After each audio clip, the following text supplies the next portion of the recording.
नमस्कार दोस्तों, रामा के साथ इन्वेस्टमेंट की बात में आपका स्वागत है। दोस्तों, पिछली वीडियो में मैंने आपको लैंड के बारे में बताया था कि अगर आपको लैंड में इन्वेस्टमेंट करना है तो आपको क्या क्या सावधानी बरतनी चाहिए और लैंड के कितने प्रकार होते हैं ये बताए थे। अभी मैंने उन सभी का ओवरव्यू दिया था। आज मैं आपको हाई राइज अपार्टमेंट्स कितने तरह के होते हैं, लो राइज अपार्टमेंट, इन सब के बारे में बताऊंगा। जिस कैटेगरी का आप अपार्टमेंट लेते हैं उसी कैटेगरी के हिसाब से उसकी वैल्यू भी होती है। सबसे पहले मैं बात करूंगा हाई राइज अपार्टमेंट की। दोस्तों, हाई राइज अपार्टमेंट में अगर आप इन्वेस्ट करना चाहते हैं तो तभी इन्वेस्ट कीजिए जब कंस्ट्रक्शन स्टार्ट हुआ हो, क्योंकि पूरा बनते बनते जब वो अपनी आखिरी स्टेज पे होता है, उसका ओसी और सीसी आ जाता है, पोजीशन देने लगता है बिल्डर, तब अगर आप उसमें पैसा लगाते हैं तो उसका जो आरओआई होता है वो पहले ही मिल चुका होता है जिन लोगों ने स्टार्टिंग में ही इन्वेस्टमेंट कर दिया हो। इसलिए कभी भी हाई राइज में इन्वेस्टमेंट करें तो स्टार्टिंग जब होती है बिल्डिंग की तभी इन्वेस्टमेंट करें। अगर आप एंड यूजर हैं तो जब बिल्डिंग बन जाती है तब भी आप ले सकते हैं, लेकिन ज्यादा फायदा आपको तभी मिलेगा जब कंस्ट्रक्शन चालू हो, तभी उसमें बुकिंग कर दें। बुकिंग करते समय आपको कई तरह के प्लान्स मिल सकते हैं, जिसमें कंस्ट्रक्शन लिंक प्लान होता है, डाउन पेमेंट प्लान होता है, जिसमें बिल्डर अपने हिसाब से और कस्टमर को सुविधा उसके हिसाब से प्लान बनाता है, तो आप उसमें ले सकते हैं। उसके बाद आता है आपकी इनकम और आपका बजट। अब बजट डिपेंड करता है कि आपको अपनी बजट के हिसाब से ही प्रॉपर्टी लेनी है, फ्लैट लेना है। अगर आपका बजट सीमित है तो आप किसी हाई वैल्यू वाले अपार्टमेंट को मत देखिए, क्योंकि बजट से जब ऊपर चला जाएगा तो आप स्टार्टिंग में तो बुक कर देंगे, बाद में आप फंस सकते हैं। पेमेंट आप अगर पूरी नहीं दे पाते, पेमेंट में परेशानी होती है तो बिल्डर पेनल्टी लगाना शुरू कर देता है।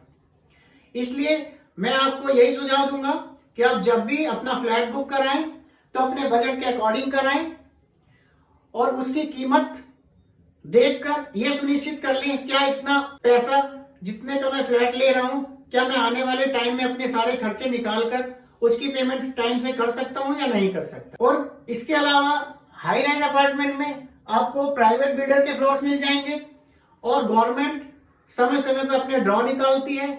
सभी अथॉरिटियां हाई राइज के ड्रॉ भी निकालती हैं। अथॉरिटी भी आपको तरह तरह की स्कीम में फ्लैट देती है। उनके पास ईएमआई ऑप्शन भी होता है, वो आप ले सकते हैं। अगर आप विला लेना चाहते हैं तो विला में हाई वैल्यू का विला होता है। विला में आपका बजट अप्रोक्सीमेट 1 CR से ऊपर होना चाहिए, तभी विला लीजिए। छोटे विला अगर आप लेते हैं तो उसमें वो फैसिलिटी नहीं मिल पाती जैसे कि विला में लोग चाहते हैं। इसके अलावा आप बिल्डर फ्लोर ले सकते हैं। प्राइवेट बिल्डर जो लो राइज फ्लोर बनाते हैं उसमें आप ले सकते हैं।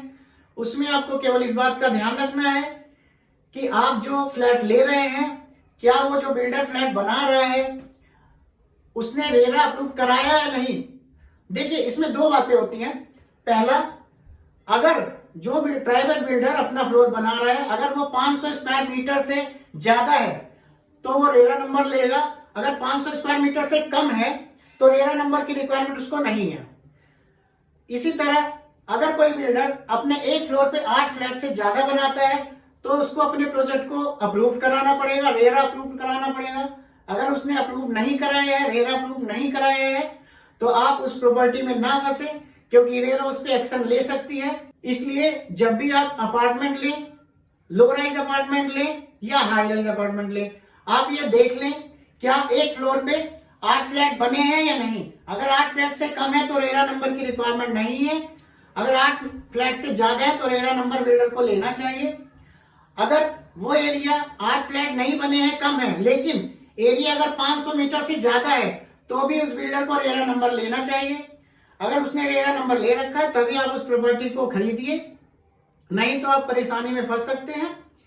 इसके अलावा अगर आप जाते हैं पेंट हाउस में, तो पेंट हाउस भी हाई वैल्यू का सेगमेंट है। इसमें ऐसे सेगमेंट के लोग ले सकते हैं जिनकी हाई इनकम है, हाई प्रोफाइल के लोग ले सकते हैं।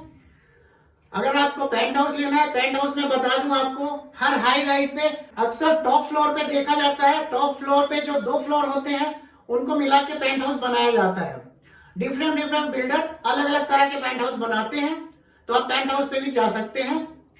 इसके अलावा अगर आपकी इनकम बहुत लो है, बहुत ही लो है, तो आप ईडब्ल्यूएस के फ्लैट्स ले सकते हैं। ईडब्ल्यूएस के फ्लैट्स जो हैं वो समय समय पर गवर्नमेंट निकालती है, अथॉरिटी निकालती है, जो आपको न्यूज़पेपर के द्वारा कंफर्मेशन हो जाती है उसकी। उसमें जो फॉर्म निकलता है आप बैंक के द्वारा फॉर्म भरिए। फॉर्म भरने के बाद अगर आपका ड्रॉ में नाम आ जाता है तो बहुत कम कीमत पे आपको ईडब्ल्यूएस के फ्लैट्स मिल जाते हैं। इसमें क्या है कि अगर आप ईडब्ल्यूएस के फ्लैट लेते हैं तो आपको इनकम सर्टिफिकेट दिखाना होता है, फॉर्म के साथ आपको अपना ईडब्ल्यूएस का सर्टिफिकेट जमा कराना होता है, तभी आप उस कैटेगरी में आते हैं।